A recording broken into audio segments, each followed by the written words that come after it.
Olá, vamos continuar agora com a segunda parte do nosso treinamento em NR10, Segurança em Serviços e Trabalhos com Eletricidade. Meu nome é Sérgio Eduardo, eu sou engenheiro eletricista, engenheiro de segurança do trabalho, mestre em energia e doutorando na área de energia. Bom, dando continuidade, nós vamos falar agora um pouco de causas de acidentes, técnicas de análise de risco, medidas de controle, equipamentos de proteção coletiva ou EPC, equipamentos de proteção individual, os também chamados EPIs, regulamentações e a parte responsabilidades. Bom, em termos de acidentes de origem elétrica, nós podemos separar as causas em dois tipos: atos inseguros e condições inseguras. Ato inseguro é tudo que tem a ver com a pessoa, é a ação, tá? E condição insegura tem a ver com o local. Tecnicamente, a maior parte dos acidentes tem a ver com atos inseguros e uma pequena fração, né, com uma condição insegura. Por quê? A condição eu consigo eliminar, eu consigo administrar, gerenciar esse meu risco. O ato inseguro, como depende muito da pessoa, né, muitas vezes ele se torna muito difícil de você controlar. Uma das formas que você poderia tentar controlar é perguntar para o funcionário antes do turno dele, né? Obviamente com serviço em alta tensão ou uma tensão perigosa, se ele estaria apto ou não para poder exercer o trabalho dele naquele dia. Poucas empresas fazem isso, tá? Mas também exigiria uma certa maturidade tanto da empresa como uma maturidade do funcionário, porque muitas vezes ele poderia também mentir só para não ter que fazer nada naquele dia. Porque o que, que acontece? Quando você está envolvido com alta tensão, a pessoa tem que ter uma grande maturidade e uma grande responsabilidade. Porque a partir do momento que eu alego que eu não posso, esse meu gestor ele vai colocar uma outra pessoa para fazer aquele serviço. E pode ser que num dia que realmente eu precise, que eu não esteja bem, porque alguém na minha família está doente, ou aconteceu algo muito importante, eu não tenho como justificar. Pô, você está sempre assim, você não pode fazer o serviço. Então, exige uma maturidade. Agora, em empresas em que tem essa prática da segurança, de ser algo do grupo, ser algo coletivo, não ser apenas do departamento de segurança ou somente da pessoa, o índice de acidente ele tende a diminuir bastante. Então, ato inseguro ainda é o principal fator, né, em termos de acidentes na parte de eletricidade. Em segundo lugar, nós teríamos a condição insegura. Vou dar um exemplo para vocês de ambos. Né? Vamos imaginar que você vai atravessar uma avenida. Tá? Uma condição insegura seria não ter uma faixa de pedestre, não ter uma sinalização, não ter uma passarela. Isso é uma condição. O ato inseguro seria eu mesmo tendo uma passarela, tendo uma faixa de pedestres, eu atravessar fora da faixa ou fora da passarela, e isso com os carros em alta velocidade. Tá? Então, isso seria um ato inseguro e, no caso da falta da passarela ou no caso da falta da faixa, a condição. Bom, em termos de acidentes elétricos, nós podemos separar ainda em causa direta ou causa indireta. A causa direta é um contato direto, como eu já expliquei para vocês no vídeo anterior, eu estou tocando diretamente num fio energizado. Um contato indireto, ocorre porque eu estou tocando numa carcaça que não deveria estar energizada naquele momento, mas ela se encontra, muito provavelmente, porque um fio escapou e está fazendo contato com ela. Já uma causa indireta de acidente elétrico tem a ver com tensões induzidas ou descargas atmosféricas. O que é a tensão induzida? Um campo eletromagnético muito intenso, ele permite induzir uma corrente elétrica num fio. Tá? Então existe uma relação entre eletricidade e magnetismo. Tá? Se eu passar um fio dentro de um ímã, eu consigo induzir uma pequena corrente nele. Esse é o princípio de produção da energia elétrica. Da mesma forma, se eu passar uma corrente elétrica ao longo de um fio, e principalmente se esse fio estiver enrolado, eu vou produzir um campo magnético. Tá? Então existe uma relação entre ambos. Então posso me acidentar de ambas as formas. Um exemplo bem típico de uma causa indireta de acidente é quando você tem uma tensão estática, muito provavelmente produzida em um dia seco. Então posso te dar um exemplo: você saiu de carro, está um dia bem seco, e na hora de descer do carro, vamos dizer que você estivesse descalço ou de chinelo, você encosta o pé no chão, fecha a porta do seu carro e você toma uma descarga. Isso aí é uma tensão estática, tudo bem? Ela foi acumulada pelas cargas, devido ao movimento do seu carro, elas se acumularam ao longo da carcaça do seu carro. Na hora que você põe o pé no chão, você coloca essas cargas em movimento. Se você ainda tiver dúvida sobre toda essa parte de tensão estática, eu expliquei isso no vídeo anterior. Bom, para evitar acidentes, a melhor forma que nós podemos ter para poder evitá-los, neutralizá-los ou mesmo diminuir a consequência de um acidente é aplicar uma coisa bem simples chamada técnica de análise de riscos. O que é essa técnica de análise de riscos? É uma técnica que eu aplico antes de executar qualquer tipo de trabalho, onde eu vou analisar os riscos existentes e as formas para que eu possa lidar com elas. Tá? A melhor forma de neutralizar esse meu risco através de medidas de controle que já estaremos vendo. Então, o que acontece aqui? Essa técnica de análise de risco é uma técnica muito simples. Bom, primeiramente, vamos entender alguns princípios. O que é perigo? É uma condição que pode provocar danos. O risco é uma medida da perda econômica ou danos para a vida humana. A análise de risco é uma estimativa qualitativa e quantitativa desse risco. Então, tenho também a avaliação de risco, que é uma comparação do resultado da análise de riscos com critérios de tolerabilidade previamente estabelecidos. E o gerenciamento de risco, que nada mais é do que a formulação e execução de medidas e procedimentos com o objetivo de prever, controlar e reduzir os riscos. Bom, aqui eu tenho uma forma de eu analisar qualitativa e quantitativamente esse meu risco. Tá? Eu separo um eixo vertical e um eixo horizontal. Então aqui eu tenho no eixo vertical, tá?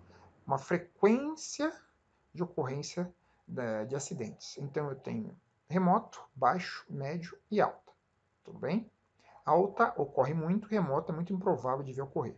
Da mesma forma, na categoria de consequência, no eixo horizontal, eu tenho pequeno, considerável, relevante, crítico e catastrófico. Se na junção da minha consequência com a minha frequência der alto, ela exige uma intervenção imediata. Tá? Da mesma forma, se der médio, também é uma intervenção imediata. Para baixo ou irrelevante, tá? Aí para baixo eu posso demorar um pouco mais para poder interagir, para poder cuidar daquele risco, e para irrelevante é muito provável que aquele risco, né, que aquele acidente vá ocorrer. Então, muitas vezes, dependendo da situação, é a última coisa que você vai mexer, porque o pessoal da segurança ele tem um orçamento reduzido para poder cuidar de toda a segurança da empresa. Então, ele vai investir o quê? Ele vai investir principalmente nos pontos que são mais críticos. Bom, aqui nós temos uma forma de analisar. Então, quando tem um risco irrelevante, eu posso investir em inspeções, manutenção corretiva programada. Um risco baixo, uma manutenção corretiva. Um risco médio, melhoria no equipamento, substituição do mesmo ou redução da periodicidade da manutenção preventiva. Um risco alto, eu tenho que mexer nos meus procedimentos administrativos, como o perfil da mão de obra, o nível de segurança da minha empresa e investir mais em treinamentos.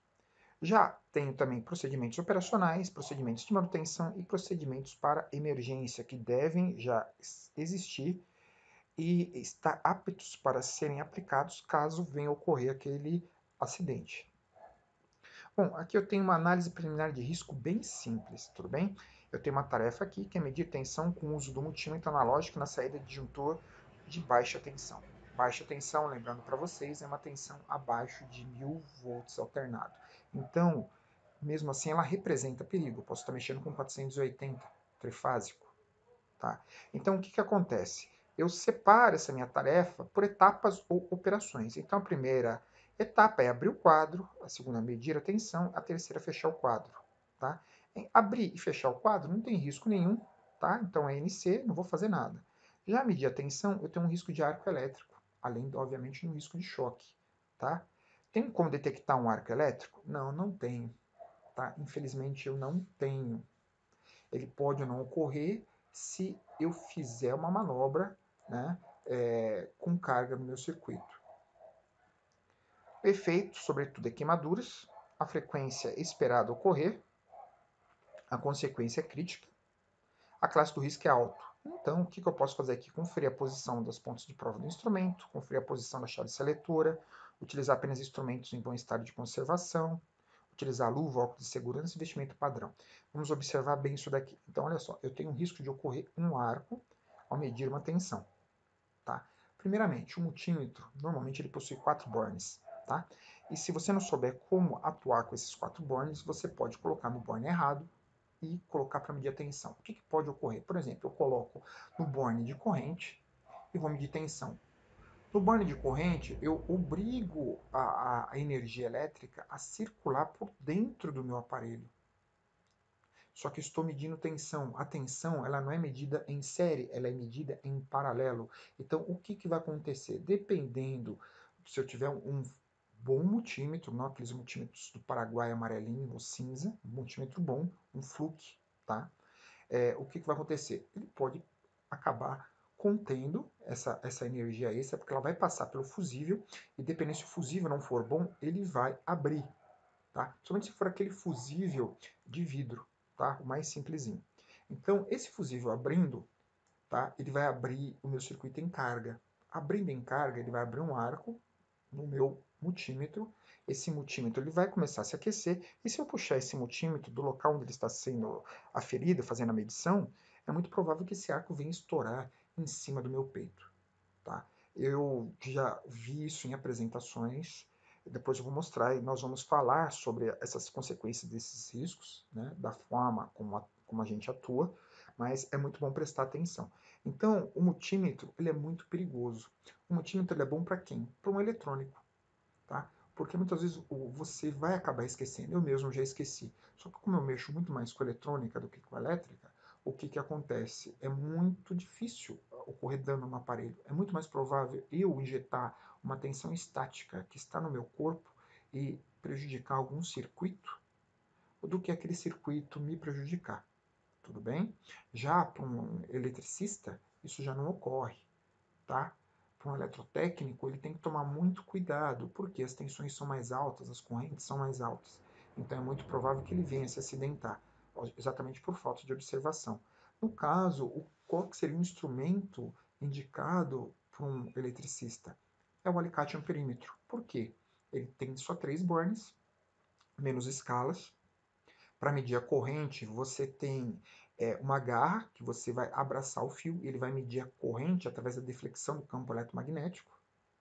Já para tensão, você vai medir da mesma forma, com as pontes de prova. Então, ele é muito mais seguro para quem trabalha com a parte de elétrica. Além disso, dependendo de onde estou trabalhando, eu também vou precisar de EPIs. Que EPIs? Máscara, luva, vestimenta, etc. Então, essa é a forma de eu não talvez neutralizar o risco, mas minimizá-lo, tudo bem? Por que não neutralizar? Porque neutralizar, eu deixo aquele risco de existir. Quando eu te dou EPI, eu estou afirmando para você que o risco continua existindo.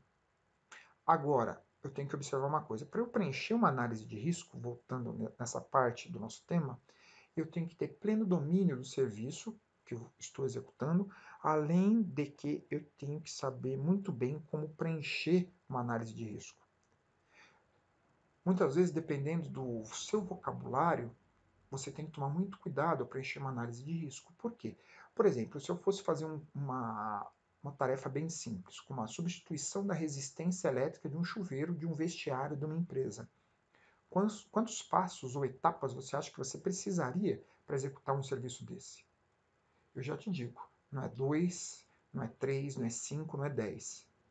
No mínimo, 20 etapas, tá? Podendo chegar a 25 ou mais. Nossa, professor, 20 etapas para trocar uma resistência de um chuveiro? Sim, porque para trocar essa resistência do chuveiro, eu vou começar a minha análise desde o que? A separação do material, muitas vezes do tipo do material, não no caso da resistência do chuveiro, mas eu posso ter uma lesão na coluna, porque ele pode estar em cima de uma prateleira de difícil acesso, tá? Eu tenho um translado, às vezes porque a empresa ela é muito grande, ou mesmo eu vou fazer um serviço, só que é fora da minha empresa, então eu vou ter que ir até o local, então eu corro o risco de um acidente, né, de percurso, né? Fora a parte elétrica de você trocar, colocar, fazer a medição. Então, eu tenho diversos pontos onde eu vou ter que fazer análise de risco, e para cada um deles eu vou ter que cuidar, administrar esse meu risco. Então, para fazer uma análise de risco é um pouco complicado, mas se você continuar a executá-la, obviamente que com o tempo vai se tornar algo tão fácil e muito simples. Eu não gosto especificamente desse tipo de análise de risco, tá? Esse tipo de análise de risco, ela é melhor feita para o pessoal que já conhece um pouco de segurança do trabalho, que atua nessa área. Para uma pessoa que é leiga nesses assuntos, não obviamente na execução da tarefa que lhe compete, é muito mais viável você criar uma análise de risco no formato de um checklist, onde você vai fornecer para o seu funcionário e ele vai ticar os riscos que ele encontra, assim como ele vai ticar as medidas de prevenção, né? As medidas de controle, e isso aí vai servir para quê necessariamente? Para que ele se recorde antes de executar cada tarefa específica. Porque o objetivo, na realidade, na análise preliminar de riscos, é você parar, pensar pelo menos uns 5, 10 minutos na tarefa que você vai executar e executar essa tarefa com segurança. Existem empresas, obviamente, que para trocar uma luminária, uma lâmpada, eu vou gastar 1 hora e meia. Nossa, 1 hora e meia para trocar uma lâmpada assim? Porque eu vou ter que pegar um monte de documentações, medir a minha pressão, ver meu coração, pegar autorização, ser acompanhado com alguém do departamento de segurança. Então, eu gasto 1 hora e meia. E se eu não seguir esses protocolos de segurança, eu vou ser mandado embora. Já tem outras empresas que, se eu demorar mais do que 5 minutos para trocar uma lâmpada, eu vou ser mandado embora porque eu sou um vagabundo. Tudo depende de empresa para empresa, tá? Agora, mesmo que você trabalhe nessa empresa que eu citei agora por último, pelo amor de Deus, para, pensa antes de executar a tarefa, pelo menos 5, 10 minutos, aí você vai e realiza essa tarefa com segurança. Esse é o critério principal na área de segurança do trabalho. Bom, é possível analisar e prever atitudes relacionadas ao ser humano, visando evitar a ocorrência de acidentes que envolvem atitudes dos profissionais. Os principais fatores que levam o trabalhador a executar o ato inseguro são fatores momentâneos associados ao próprio trabalhador, uma distração, tá? É, algo que momentaneamente, por exemplo, aconteceu um acidente de carro ali na rua, ele tirou a atenção daquele trabalhador momentaneamente. Fatores momentâneos externos, que influencia o trabalhador, desconhecimento do risco envolvido, ou seja, ele não sabe que existe um risco ali envolvido, ou o conhecimento dele é muito pouco. Por exemplo, eu tive um aluno que ele trabalhava com uma tensão de 13.800 volts, que exigiria uma luva classe 2, que é uma luva indicada para 17.000 volts, e ele possui uma luva classe 0. A classe 0 é indicada para uma tensão abaixo de 1.000 volts. Então, o que acontecia? Ele trabalhava com essa luva pensando que ele estava protegido. Na verdade, graças a Deus, ele sempre pegou os circuitos desligados, porque se não fosse o caso, ele teria vindo a falecer, porque a luva não é adequada. Então, o desconhecimento do risco envolvido é um grande perigo. Incompatibilidade entre o executante e a tarefa, você não vai colocar, por exemplo, um pedreiro, como eu já falei, para mexer com a parte de eletricidade, pelo amor de Deus. Fatores relacionados ao caráter do próprio trabalhador. É aquele caso, você ensina, você indica procedimentos de trabalho e mesmo assim a pessoa não quer trabalhar. Desculpa, ela não quer trabalhar da forma certa, tá? Vamos fazer uma correção. Ela não quer trabalhar com segurança. A melhor coisa que você faz para ela e para você é mandar essa pessoa embora, porque ela vai te dar dor de cabeça. Se você falou uma, falou duas, não está adiantando, não adianta você manter essa pessoa do seu lado. É preferível ver ela desempregada e viva e bem de saúde do que continuar lá e ela vir a falecer ou sofrer um acidente e vai ser dor de cabeça para você também, como nós vamos ver na parte de responsabilidades. Lembre-se, apesar de a segurança, segurança do trabalho, ela definir que todos os acidentes podem ser prevenidos, eu tenho uma crença de que nem todos podem ser, tá? Porque quando se trata do ser humano, nem sempre nós temos o controle, tá? É fácil você controlar uma máquina, mas não um ser humano. Então, muitas vezes, esse acidente ele vem a ocorrer, sim, tá? Ah, mas então como que eu posso proceder? Vou ter que mandar todas as pessoas embora e só colocar máquina? Não, não é assim, tá? Mas você, onde você puder cuidar da sua segurança, cabe a você fazer. Bom, uma vez que nós já entendemos o que é a análise de risco, vamos entender agora as medidas de controle. O que eu posso fazer para controlar esse meu risco? Então, aqui eu tenho algumas principais medidas de controle. Por exemplo, para choque, é a desnerização, uma tensão de segurança, barreiras invólucros, EPIs, arco elétrico, um protetor facial e uma vestimenta adequada do tipo FR ou Fire retardante. Campos eletromagnéticos, eu não posso, lembra, possuir adorno, implantes, próteses metálicas ou nada desse tipo no meu corpo. Trabalho em altura é o treinamento NR35, mais cinto de segurança, trava-queda, linha de vida. Ambiente confinado e área classificada são treinamentos específicos, porque os riscos, como eu já expliquei no vídeo anterior, são muito mais graves do que o risco de eletricidade. Instalação elétrica em ambiente explosivo tem que ter um projeto adequado e materiais certificados. Sob tensão transitória é o DPS, é um dispositivo contra surto, ou dispositivo de proteção de surtos. O que ele faz? Quando cai raio, ele se espraia, né? Como eu cheguei a comentar no vídeo anterior, por uma distância de até 1000 metros, ou 1 quilômetro. Nisso que ele vai se espraiando, ele vai aumentando a corrente que está no circuito e ele vai queimar os seus dispositivos. Então você coloca um DPS exatamente para quando tiver um surto, ele pegar essa energia e já jogar para o terra, protegendo o seu equipamento.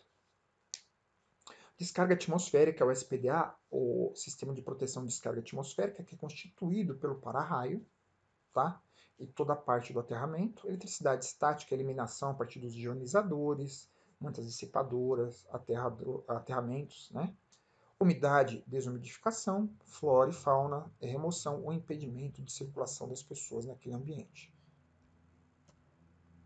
Bom, métodos de controle do risco elétrico. Vamos ver todos os métodos principais. O principal método de segurança que eu devo focar minha atenção se chama desenergização. São 6 passos, tá? Aqui ele aparece com 7, tá? Porque aparece a liberação, mas a liberação ela não aparece necessariamente na norma da NR10. A norma ela começa com seccionamento, tá? Mas eu devo lembrar uma coisa, abertura sem carga. Então a primeira coisa que eu vou fazer é desligar as minhas máquinas. Por quê?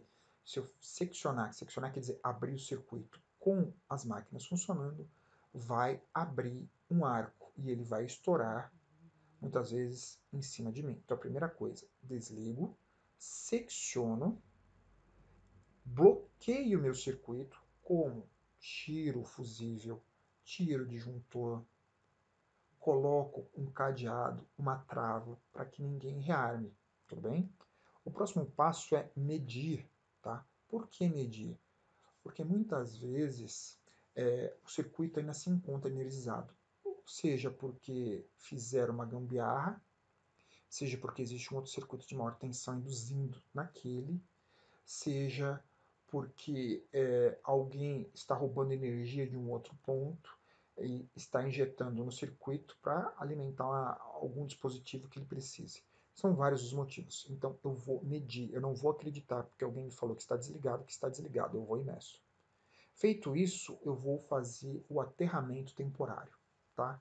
O que é o aterramento temporário? É um aterramento que eu faço caso ocorra o religamento acidental desse meu circuito. Esse aterramento ele vai fazer com que essa energia vá para o chão e ele vai pipocar no ponto onde foi rearmado, mas onde eu estou trabalhando, eu estou protegido, então não vai acontecer nada comigo. Então, o aterramento temporário é o principal para você se proteger. Feito isso, eu vou delimitar uma área de segurança em volta de onde estou trabalhando. Essa área é delimitada de acordo com o nível de tensão que eu estou trabalhando, ou seja, quanto maior a tensão, maior vai ser a minha área. Eu vou mostrar isso para vocês mais para frente na parte 3 do treinamento. E por fim, eu vou sinalizar, tá? Não ligue, perigo de morte, alta tensão. Gente, algumas informações extremamente importantes. A desenergização é uma palavra muito forte. Então, se eu falo para você que está desenergizado, significa que eu usei todos esses passos, segui a risca, e você literalmente você pode ir de pé no chão, descalço, fazer o seu serviço, porque não existe nenhuma corrente, nenhuma tensão que possa colocar a sua vida em risco. Então, se eu colocar desenergizado num documento, ou se eu usar essa palavra, é uma palavra muito forte, eu tenho que ter consciência, tá? Porque a responsabilidade é minha, tá? Desligado não é a mesma coisa que desenergizado. Desligado eu vou lá, ligo, desligo o interruptor. Isso é desligado. A pessoa vai lá, rearma, pronto, já acabou. Desenergizados são esses 6 passos. Outro ponto importante, eu não posso tirar nenhum item daqui, eu não posso colocar nenhum item a mais, e eu não posso nem mesmo mudar a sequência. Como assim mudar a sequência? Por exemplo, o último passo é eu fazer o quê? Uma sinalização. Colocar sinalização, mas eu não poderia colocar uma sinalização junto com o bloqueio? Pô, já coloco o cadeado e já coloco uma tarja, uma etiqueta com meu nome dizendo não ligue, alta tensão, perigo. Poderia. Mas mesmo para eu poder fazer isso, eu vou precisar da autorização por escrito de um engenheiro responsável, no qual ele vai me afirmar que essa mudança não vai afetar em nada o nível de segurança, né, desse procedimento. Então não é sendo nada, eu vou lá e faço. Mesmo para eu poder fazer qualquer um desses itens, colocar mais ou mesmo mudar a sequência, eu vou precisar da autorização por escrito, tá? Então é responsabilidade técnica, cuidado. Aqui eu tenho alguns exemplos de bloqueios. Eu quero que você repare muito bem nesse tipo de bloqueio. Esse bloqueio aqui, né, o que acontece? Cada funcionário que vai atuar, ele coloca o seu cadeado. O cadeado, ele é um EPI. Então ele coloca o cadeado, quando todo mundo terminou, eles entram no consenso e falam assim, agora nós vamos rearmar. Todo mundo tira o cadeado e faz o rearme. Só que para eu usar esse tipo de sistema, tá? Aqui, eu tenho que ter uma grande maturidade. Por quê? Porque o que ocorre?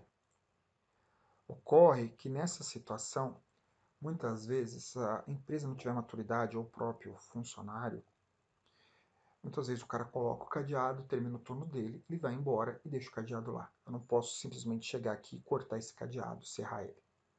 Isso aí estaria mudança no procedimento, está totalmente errado.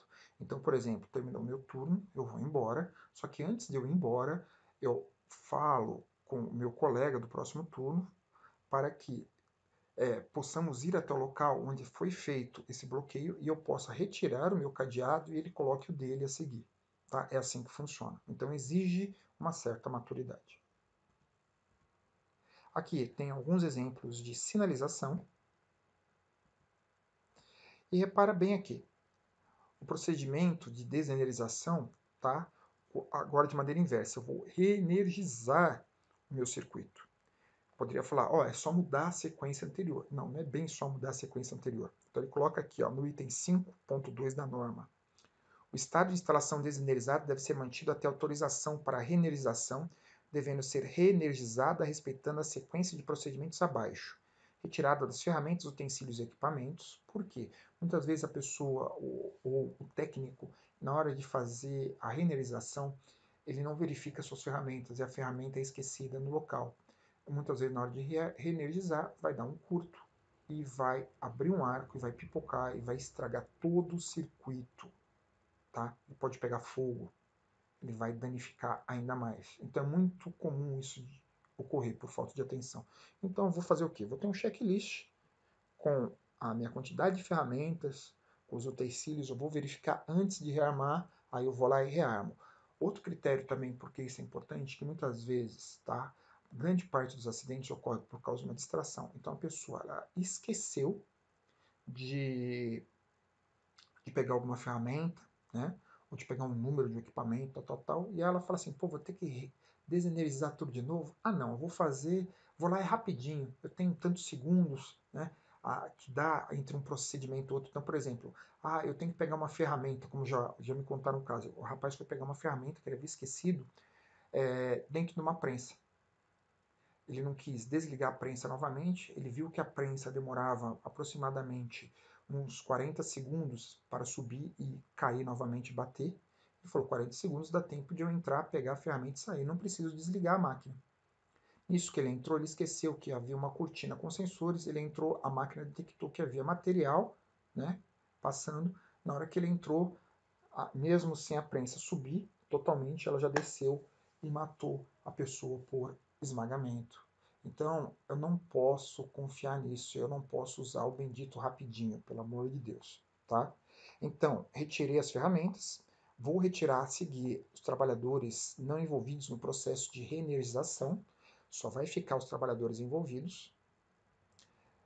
A seguir, vou remover o aterramento temporário. Gente, quando eu removo o aterramento temporário, eu já não tenho mais proteção, tudo bem? Então, por isso que ele tem que ser feito com o máximo de atenção. Removo a sinalização, tá? E tiro o bloqueio, né, que estava impedindo de rearmar e faço o rearme da minha máquina, da minha instalação, tá? Então, esse procedimento ele muda sutilmente, principalmente por causa do item A. Da mesma forma como no procedimento anterior de desenerização, esse procedimento de reenerização ele não pode ter nenhum item retirado, nenhum item acrescentado ou mesmo mudar a sequência sem que eu tenha autorização por escrito de um engenheiro. Responsabilidade técnica. Então, olha lá, as medidas constantes das anilhas apresentadas nos itens 5.1 e 5.2, que foi o que nós vimos, desenerização e reenerização, podem ser alteradas, substituídas, ampliadas ou eliminadas em função de peculiaridade de cada situação, por profissional legalmente habilitado. Legalmente habilitado é alguém que tenha o CREA, tá? Autorizado, ou seja, é um funcionário da empresa, e mediante justificativa técnica previamente formalizada, desde que seja mantido o mesmo nível de segurança original.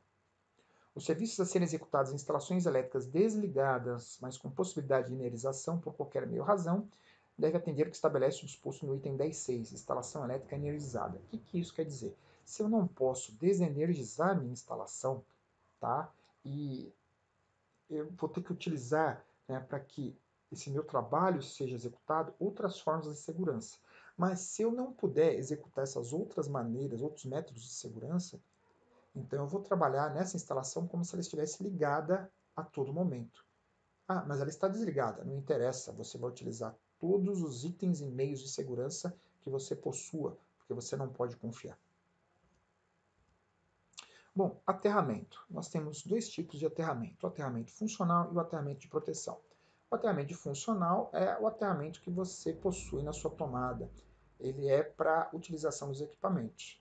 Obviamente, além de manter a segurança do equipamento, caso a carcaça se torne energizada, por, como falei para vocês, um contato indireto, esse aterramento também garante, muitas vezes, que o equipamento funcione com uma eficiência maior. Então, por exemplo, só o fato de você ter um bom aterramento na sua casa, você vai ter uma melhora na qualidade do seu som entre 20 a 35%, tá? Só o fato de ter um bom aterramento. Então, por lei, ele é obrigatório. Já o aterramento de proteção é o aterramento que eu faço para que eu possa ficar protegido durante a execução do meu serviço, tá? O aterramento temporário, ele entra como um aterramento de proteção. Para que você saiba se o aterramento está bom ou não, você vai ter que utilizar um aparelho chamado termômetro para que você possa medir. Ele tem que dar abaixo de 10 ohms, tá? Na realidade, entre 1 e 2 ohms, o aterramento está excelente. Entre 3 a 8, o aterramento está bom. 9 e 10, o aterramento está adequado, tá? Regular. Passou de 10, eu vou ter que interagir. Só que interagir para melhorar o aterramento, toma cuidado. Primeira coisa, não é colocar carvão, não é colocar sal na terra. Melhora o aterramento? Melhora. As primeiras chuvas que vierem vão levar o sal, vão levar o carvão, ele vai voltar a ficar com uma alta resistência. Da mesma forma, eu não posso colocar gel. O gel funciona? Funciona por aproximadamente 6 meses. Ou antes disso, ele vai ter o mesmo problema do sal e o mesmo problema do carvão, vai ser eliminado pela chuva, o solo volta a ficar com uma resistência mais alta. Quanto maior a resistência do solo, menor a eficiência do meu sistema de aterramento, maior intensidade de corrente vai circular pelo meu corpo. Então, qual que é o critério? Para que eu possa colocar um aterramento adequado, né? Para que ele possa ser utilizado com uma resistência abaixo de 10, eu vou ter que necessariamente colocar 3 hastes, com uma distância entre elas de aproximadamente 1 metro e meio, e elas vão ter que ser montadas em triângulo, tá? Então, dentro desse triângulo, deixa eu ver se eu consigo mostrar aqui para vocês qual que seria o procedimento. Só um minutinho.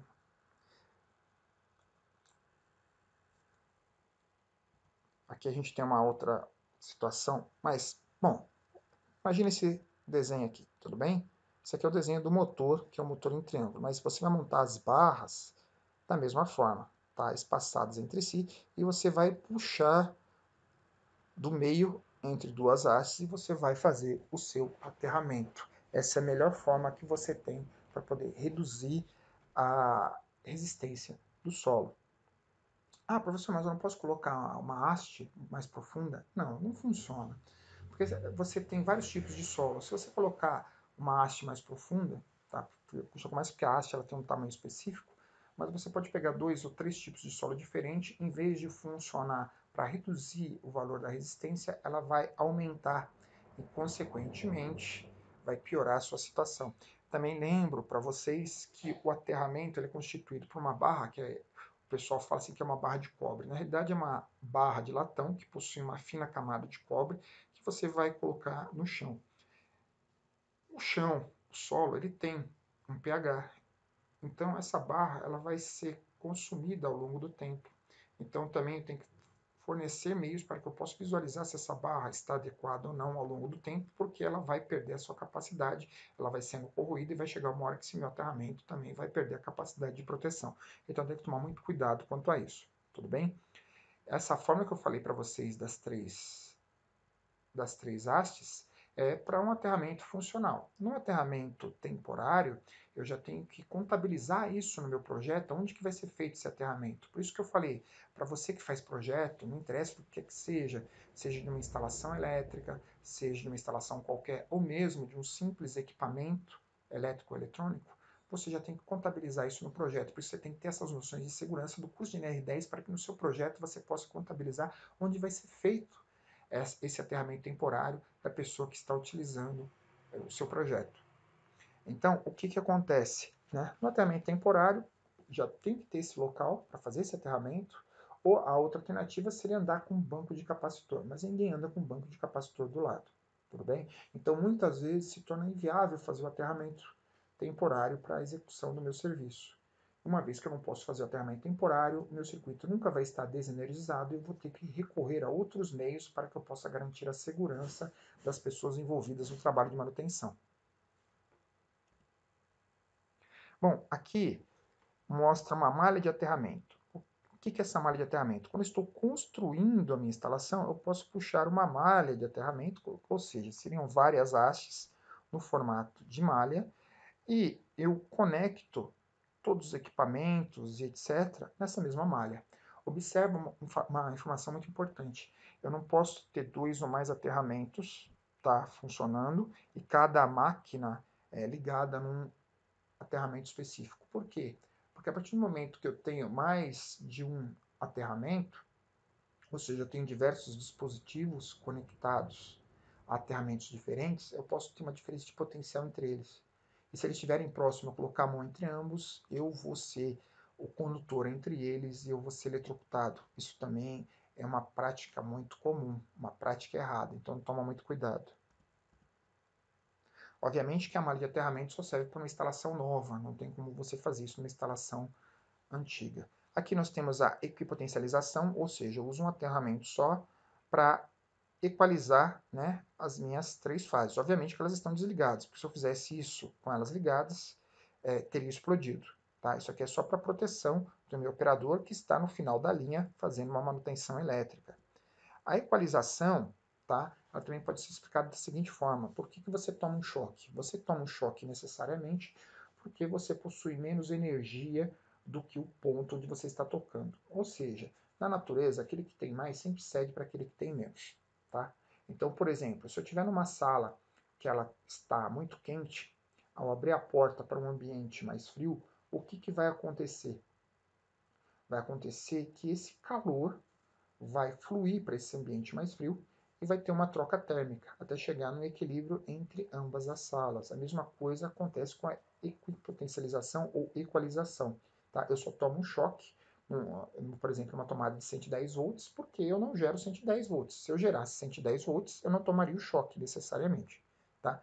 Onde que é utilizado isso? Você pode utilizar isso para equalizar as diversas tensões, como eu falei para vocês no último caso que foi do aterramento, ou eu posso, em alta tensão, estar utilizando uma roupa de fibra de platina, onde os operadores eles utilizam essa roupa para entrar no mesmo nível de potencial do ponto onde ele está trabalhando, normalmente 88 mil, 300 mil, 500 mil volts ou mais.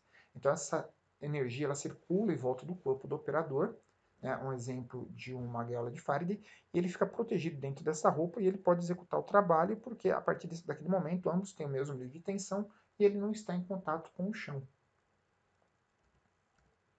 Bom, também tem o seccionamento automático da alimentação. O que é esse seccionamento automático? São dispositivos que reconhecem um surto, reconhecem um aquecimento, reconhecem algum tipo de problema e abrem de uma certa velocidade, garantindo que as pessoas não sejam eletrocutadas. Um exemplo disso é o DR. O que é o DR? Tá? É o dispositivo conhecido como diferencial residual. O que é esse diferencial residual? Bom, na eletrônica e na elétrica, nós temos uma outra lei, além da lei de Ohm, chamada lei de Kirchhoff, tá? Que ele me indica que entre as correntes que entram e saem de um único ponto, tá? A soma das correntes que entram vai ser igual à soma das correntes que saem. Então, o que ocorre? Eu tenho um equilíbrio entre o que está entrando e um equilíbrio entre o que está saindo. A partir do momento que eu coloco a minha mão num ponto, eu roubo parte dessa carga. Ao roubar parte dessa carga, esse dispositivo ele detecta e ele vai abrir. Por ser um dispositivo eletromecânico, ele tem um tempo X para poder abrir. Então, o diferencial residual, ele evita que você morra ou você tenha um acidente grave por causa da eletricidade, mas ele não evita que você tome o choque. Você vai tomar o choque, você vai tomar aquele tranco, tá? Mas você não vai morrer por causa dele porque ele vai desligar num tempo hábil para que os efeitos não sejam prejudiciais. A função do DR é proteger pessoas, tá? Mas existem DRs que protegem o patrimônio, tá? Qual a diferença? Para proteger pessoas, a gente está falando aí em torno de 30 miliamperes para um contato direto e em termos aí de uns 200 miliamperes para um contato indireto. Já para proteger patrimônio, ele vai atuar com 500 miliamperes, tá? Então ele é para proteger máquina. Com 500 miliamperes você mata a pessoa. Tá? Ele não vai proteger contra sobrecarga, não substitui o disjuntor e deve ser associado aos disjuntores e fusíveis. O DR é para uma instalação nova. Instalação velha ele vai dar muito problema. Por quê? Porque instalação velha você tem muita fuga, você tem muito problema. Então você vai colocar o DR e ele vai ficar abrindo direto. Você vai acusar o DR do problema. Na realidade não é o DR. O DR está funcionando perfeitamente. É a sua instalação que está muito velha ou com algum problema de fuga que vai ficar abrindo. Então, por exemplo, você coloca o DR, na hora de tomar um banho ele abre, ou mesmo na hora de você carregar o seu celular. Isso é uma coisa muito comum. Então ele é para instalações novas. Então olha só os valores, tá? Eu até peço perdão, falei mais ou menos 200 mA para contato indireto. Contato indireto é 300 mA, entre 100 a 300 mA para contato indireto. Aqui nós temos um diagrama interno do DR, como que ele vai funcionar, tá? Como eu falei para vocês, ele vai funcionar de maneira eletromecânica, e tudo que é eletromecânico, ele tem um tempo X para poder funcionar. Por isso que nós levamos o choque. E eu quero só deixar uma outra recomendação ainda a respeito do DR, antes de falar das proteções. O DR ele é obrigatório para instalações novas e locais onde você tem água, então banheiro, piscina, lavanderia, cozinha. Nos demais ele é opcional. Mas não adianta você comprar um DR só para sua instalação toda. Por quê? Se você comprar um DR só, o que vai acontecer? Na hora que der algum problema, ele vai desarmar tudo e você não vai saber o ponto onde deu necessariamente o problema. Então, é bom você ter um DR para iluminação, um DR para um tipo de tomada, um DR para outro tipo, e assim você vai se separando. Antigamente ele era mais caro, girava em torno de 250, 300 reais. Hoje em dia, por 80 reais, você já consegue comprar um DR. Então, não é mais o motivo, o custo dele, né, ser usado como motivo para não instalar o DR. Para instalação nova, ele é obrigado. Bom, para finalizar, aqui nós temos como que o DR deve ser instalado. Então você pode ver por aqui, eu tenho o quadro de entrada, né? Tenho meu disjuntor de entrada. Em série com ele eu vou ter meu DR, passando toda a minha parte das minhas 3 fases, mais o meu neutro, ele passa pelo DR, e a seguir ele é dividido, né, pelos circuitos. Né? Vou ter um disjuntor alimentando cada um dos meus circuitos. Da mesma forma, eu também passo meu neutro. Por quê? Porque em cima do equilíbrio entre a minha entrada e a minha saída é que meu DR vai funcionar. Da mesma maneira, repare aqui, em paralelo ao DR eu tenho meu DPS, que é meu dispositivo de proteção contra surto, né? Contra toda a parte de raios. Então, o que, que ele vai fazer? Ele vai pegar qualquer tensão extra que tem aqui, por causa de um raio, e vai jogar por terra, protegendo o meu circuito. O DR, ele vai funcionar na toda a parte de segurança, mas como eu falei para vocês, é muito mais interessante você colocar, né, os circuitos separados, né, na parte do DR, do que colocar um DR só, porque quando ele for desarmar, ele vai desarmar tudo. Se um desses circuitos aqui der uma pane, ele desarma o DR inteiro. Então eu não tenho como determinar qual é o circuito que deu o erro. Tá? Mas se eu separar um DR para cada circuito, eu já consigo estar determinando isso. Agora, observações importantes. Todos os fios de alimentação devem passar pelo DR, ou seja, fase neutro. Não passa o terra. O terra é para proteção. O neutro ele é o retorno da fase, por isso que eu consigo determinar o equilíbrio. Não devo passar nunca o fio terra pelo DR, assim como também não devo aterrar o neutro depois de passar pelo DR, tudo bem? Porque ele vai perder o fator de comparação, tá? Eu tenho que ter essa energia de entrada, essa energia de saída. Se eu jogar para o terra, ele vai detectar, pô, tá entrando X e tá saindo 0. Então ele vai ficar abrindo direto. Então, muito cuidado na hora da instalação. Gente, o vídeo ficou um pouco extenso. Eu vou dar uma parada por agora e vou separar em mais uma parte, a parte de proteções. Então, se você gostou desse vídeo, se cadastre no nosso canal, dê um curtir no vídeo, se cadastre também no Facebook, deixe a pergunta que você tiver para que eu possa estar respondendo. E não perca a continuação desse nosso treinamento em NR10 nos próximos vídeos. Até mais, um grande abraço.